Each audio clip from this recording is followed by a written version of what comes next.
Both Sides of the Divide, Andar, Bahir, is based on a short story written by the famous Urdu short story writer Ismat Chughtai. The story is called Lihaf, and it was written in 1941. At that time, the Indian subcontinent was still colonized by the British, and the Imperial British government took Ismat Chughtai and another Urdu writer to court for what they claimed was obscenity. This was the short story that was quoted, especially in court. The imperial government lost its own case in its own courts.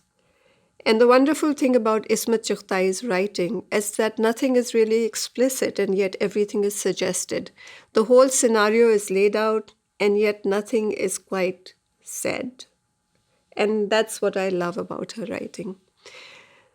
The story is about the different separation of men and women in the zanana.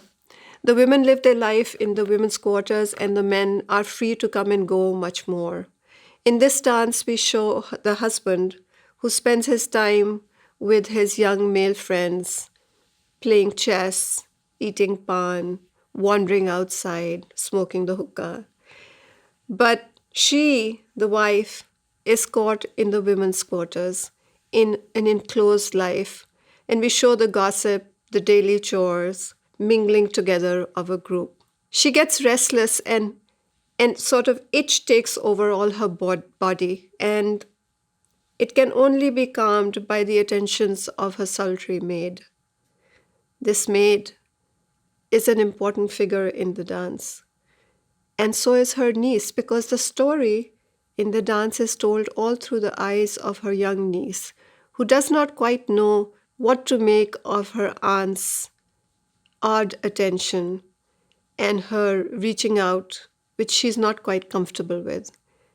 Even in the heat of the summer, the aunt must be under her quilt, and the young child in the dark of the night sees strange shadows making their way under the quilt.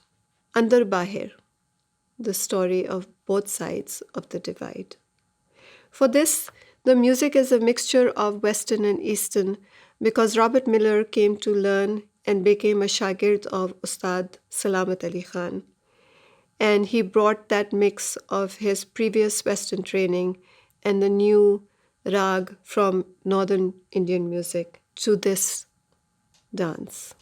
He is accompanied on the tabla by Mohammad Ajmal Khan.